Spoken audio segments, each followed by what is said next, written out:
ప్రజలకు హైదరాబాద్ వాతావరణ శాఖ కీలక సూచనలు చేసింది. పెరుగుతున్న చలి తీవ్రత నేపథ్యంలో 2 రోజుల పాటు జాగ్రత్తలు తీసుకోవాలని సూచించింది. ముఖ్యంగా పలు ప్రాంతాల్లో కేవలం సింగిల్ డిజిట్ ఉష్ణోగ్రతలు.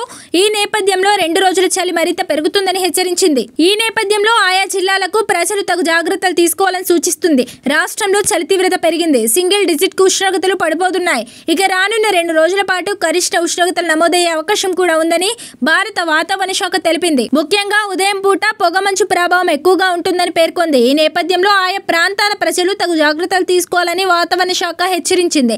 ఇలా తెలుగు రాష్ట్రాలు 2 రోజుల పాటు భిన్న వాతావరణం ఏర్పడుతుందని చెప్పింది. మరోవైపు బంగాళాఖాతంలో ఉపరితల ఆవర్తనం కొనసాగుతోంది. ఈ నేపథ్యంలో ఏపీలో కొన్ని జిల్లాల్లో ఓ మోస్తరు వర్షాలు కురిసే అవకాశం ఉందని ప్రకటన చేసింది.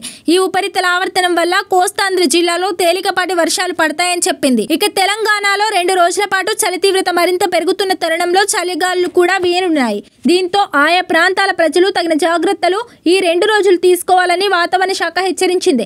ముఖ్యంగా వృద్ధులు, పిల్లలు ఆరోగ్యం పట్ల జాగ్రత్తలు తీసుకోవాలని సూచించింది.